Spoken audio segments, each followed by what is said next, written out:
Okay, now I'm officially recording. It's our last computer literacy Zoom session for 2020. I decided not to do any on Friday because, quite frankly, I have no new information on Friday. There's, the assignments will be due or be done. I've talked about them several times, including today. We'll talk about them, and there's really nothing new tomorrow. Now, anytime, and could include tomorrow. It could include over the 2 weeks that we're off. If you got a question or problem, feel free to text me or email me. I'll be checking that. And most of the good news is I've been doing a lot of grade updates. I know there's some more to do, so keep sending those emails and texts. Let me know. But 85% of my students are doing quite good. They mean they either got everything in or they're darn close to it. So it's about probably another 5 or 10% beyond that are not too bad, could definitely make up a few assignments here and there. And it's down to less than 5%, which out of 100 students, we're talking like 5 students that are missing quite a lot. And unless they do some heroic efforts in the next 30 days or less, they will not be passing. So anyone out there spreading rumors or delusions that you're going to pass if you're not doing much, that's not true. Now, if you get close to 60%, 58%, 57%, yeah, we'll probably figure a way to get you over. But I'll be in touch with those people, maybe do an extra credit or get something in at the last minute. And then I will be here. We'll come back in January. I forget what that Monday is, like January 4th or something.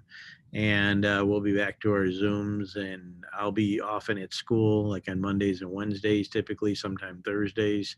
And if you need to come in any of those days, so that'll be coming up.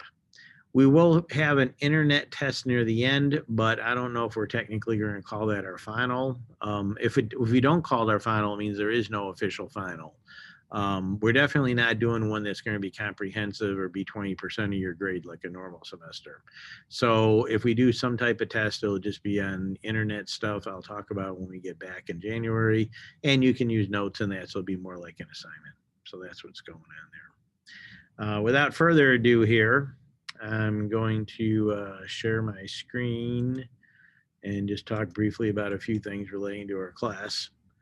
Okay, here's our Google Classroom. And like I said, I posted here, which I posted there too, that we're not doing the Zooms tomorrow. I'm recording this one. I'll post after we're done, so anyone that misses it can see that. But just to wrap up our class work here, a few comments for this week. The hour of code. Just a little background myself. My first computer coding class or programming class I took was for COBOL programming, which you probably never heard of before. It's because the COBOL language, it was used a lot in business, has been largely phased out because of newer languages that have come out. I took this at KCC back in the 1980s. And when I first got into it, I was really confused a lot because we just focused on the code itself, how to write all these kind of weird codes to do things. And I took another class on a different coding language called basic programming. And it doesn't literally mean basic. Basic was an acronym for business, something, blah, blah, blah, language. So it was a common language used back in the 80s and 90s. And my first computer was a Commodore 64, if you ever heard of those from computer history. And I plugged it into a television, and I had to write my own little programs to play games and stuff. So that you could buy these like books and stuff that would help you write little programs for your Commodore 64. Then I got to Michigan State, and I was a business major at the time. And I had to take another computer class that involved programming, a little more advanced for basic language programming. And that professor taught it completely different. He said, we're going to focus first on the logic. We're going to plan out what you want your program to do, and every step and every decision. We're going to plan all that without writing any code whatsoever. Then once you have a really good plan in place, then we're going to write the code. Because he said, this is how the professionals do it. They have to think through logically, like if you're playing a video game and you had to plan it out logically, what are you going to do? Well, you start out maybe with a player, and the player's looking out at some scene, and the player, then you have movements. The player can go straight or left or backwards or right or jump up and down. And then there might be other things going on in the scene, or the player got to open a door. The player can, maybe there's another thing that's going to attack him or another player that's going to attack him. All that has to be planned out, all those scenarios, all those possibilities, and then they write the code. Okay. Because if you try to write the code first, you can easily forget where you are and what's going on.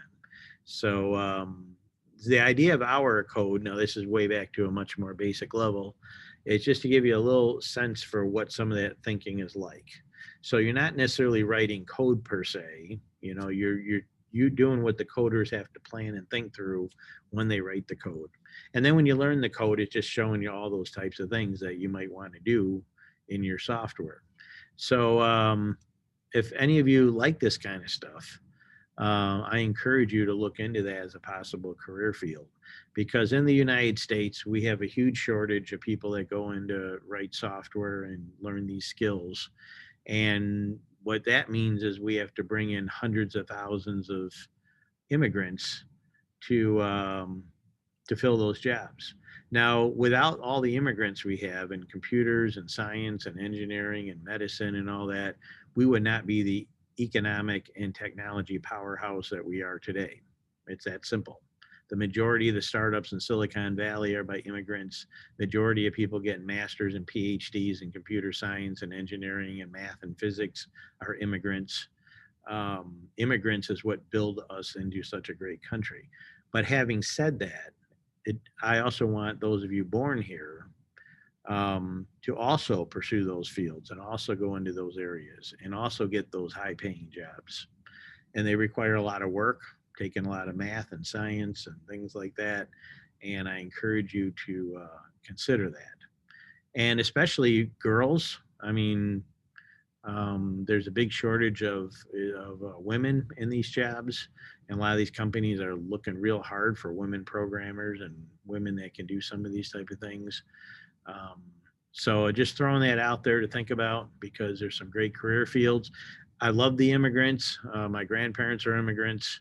But I also want those of you born here to also pursue these fields. We need everybody. Excel test. This was, I already talked about this, just one last touch in here. You should know this stuff, but just to review real quick here, when you open up a new Excel document, that's a workbook. Okay, I think everybody knows that. When you can put multiple sheets in there, we call those spreadsheets or worksheets. Labels is text that tells you what the numbers are. If I put a bunch of numbers in an Excel document, I don't put any text to tell you what it is, then you have no idea. Is this currency? Is this sales? Is this salary? What is it? So that's where you put text in to describe what the numbers are that you're putting in your spreadsheet. Formulas. All formulas start with an equal sign. The most simple formulas. Okay. Yeah, are you guys okay there? Okay. The most simple formulas are like C7 plus 8 or C7 plus C8 or C7 minus C8. So that's all formulas. They also, beside an equal sign, they have to have a cell reference. Okay, so at least one cell reference in there. Functions are those fancy formulas that are like sum, S-U-M. It's like right here. And then you still have an equal sign, and you want to add up a bunch of cells. So a really easy way to do it is you have the cell range, which is the top left to the bottom right, might be like C12 to C16. And then you'd have sum, which would add all those cells up in between. And you can either do that manually, type it all in, or you can use that where you select it and you leave a blank like I did in the tutorial. And then you click that Greek letter E thing that does the auto sum, and that's done all the time in Excel. So that's used a lot. We also talk about the average function, which averages the range. Now in the notes here, these are all written lowercase. Usually they're written uppercase, but either one will work in Excel. I think everyone knows average. Count, now that's a typo there. There's no A in count. Count function goes through a range of cells. And if there's a number in those cells, it counts every one of those cells as 1. So it doesn't matter what the number is. It's not adding them up. We did that with the hotel rooms. We selected a range of cells that had hotel room numbers or conference room numbers, and we did a count to see how many rooms there were, and it turned out there was 8. Max function, that's short for maximum, that goes through a range of cells and it'll display the highest number. So if you got salespeople and you want to know which sales was the highest, we did that in one of the assignments, you can do the max. The min, short for minimum, does the opposite. It does the lowest number. And one example for that, we like say you're putting together a spreadsheet for a golf tournament. And if you know in golf, the lower the score, the better. Okay, you want a lower score in golf. So you might have a bunch of golfer scores in a cell range, and then you use a min function to show which one was the lowest. The if function's not on the test, and that was the one that we used for the insurance company where there was a test first. There's equal, if, and then in the parentheses, the test was, is this person under 25? And if they were, then there were 2 formulas with it separated by commas. It did the first one. So if they're under 25, then they had to pay more money from their insurance. That's what the formula calculated. And if they weren't under 25, that meant they got a discount. So they got their insurance premiums cut. So we did that in the Excel.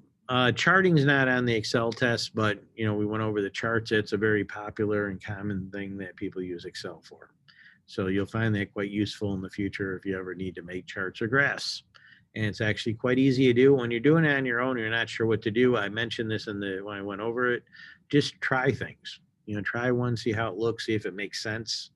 And if it works, great. And if it doesn't, then try a different one. It's that simple. Okay. So that's just a few things from the Excel one. The 2 TED Talks, I use TED Talks a lot because they're really good. They're informative. They're not very long. They're usually well done. And I have one about devices being hacked. And there's a lot of TED Talks out there on hacking. There's a lot of documentaries out there on hacking. I just want you aware of it, some of the threats that are out there. And if you're ever interested in hacking, hackers are not necessarily all bad and all criminals. Matter of fact, most hackers are not. So you might say, Mr. Rio, how can you be a hacker and not be a criminal or be doing something bad? Well, all hacking means is you're trying to get through something, to get through a security, get through into something, and doesn't mean that your goal is to do bad. Some hackers will just click around and find like a bank or something that they can get into, and they won't do anything except contact that bank and tell them, oh, by the way, you got this security hole in your system and you need to fix it because I can get in there if I want to, or I did get in there but I didn't do anything. Sometimes different companies will offer a hacking contest where they offer money if you can find some security holes in their system. Obviously, they don't want you to do any damage, but if you can figure that out. I started watching one show recently where they were showing a car that drives by itself. Now, fast forward 5 or 10 years in the future, we all may be in cars at some point that drives by itself. And those can be hacked too. Can you imagine being in a self-driving car and having it get hacked by somebody? That could be quite scary. So I'm sure they're working on that technology to try to make that safer. Last one I'm going to mention here is the app developers. I have the 12-year-old app developer and the guy from South Africa, fairly short TED Talks to write about. App developers are the ones that write software for like an iPhone or a tablet or an Android or even a Mac or a Windows computer. And in the case of Apple, Apple developed a language called Swift. And Apple has materials, if you wanted to download them, you could start teaching yourself Swift, or you can take other classes. And then if you learned it, you can write apps for iPhones and iPads and stuff like that. So it's, if a 12-year-old can write them, anyone can learn to write them. Now, I'm not saying everyone knows how to make the most fancy and sophisticated ones, but simple ones you could probably figure out. So if that's something that interests you, or at least be aware of it, that's one of the reasons we're doing that assignment. And that pretty much wraps it up. Looking back to the beginning of the semester, we focused on, well, we had to get, like for those that were in the Mac lab, we had to get them orientated to the Mac lab. Everybody, virtual and Mac lab, had to learn about Google Drive and OneDrive and the Google apps for education. And then we got into a mix of digital photography and Photoshop and some video and some audio. And we did a lot of Microsoft Word stuff when we got into Microsoft Office and Office 365, which you can get a free version anytime you want through there. That carried us into October doing quite a bit. Just a little bit of, some of you did podcasts, some of you did other GarageBand audio. Then by later October, we went past Photoshop. We started wrapped up Microsoft Word.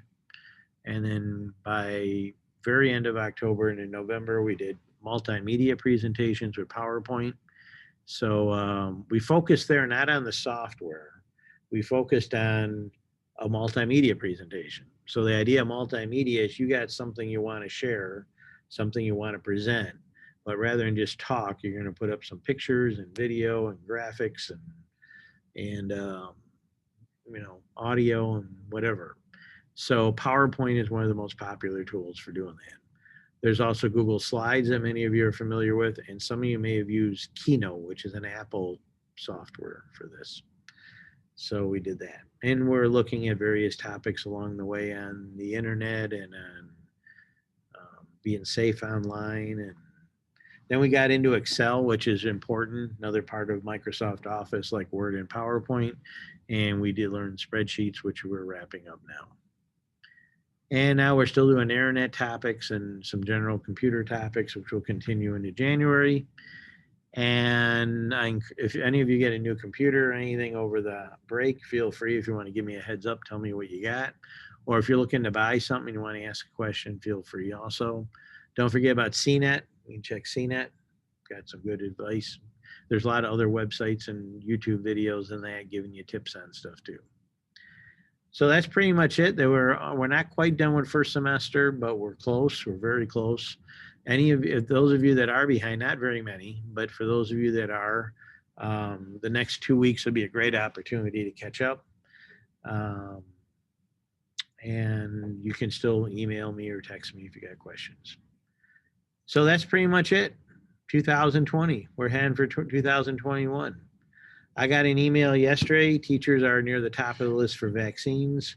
So I'll probably be getting one in January. That's what they're guessing right now. We don't know for sure.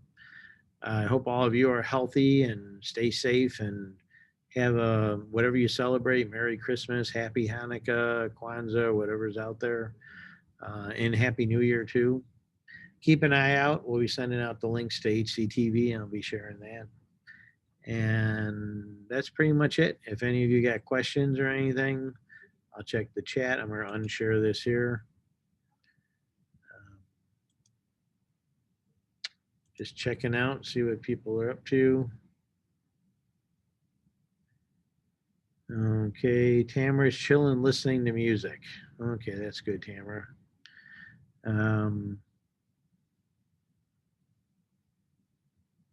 Okay, so everyone take care. That's it. 2021, I'll be back here zooming. Keep an eye out for HCTV link will be coming out either tonight or tomorrow. So everyone take care. Okay. Have a great holidays. Have fun. If you got everything in, enjoy yourself. If you don't, try to catch up.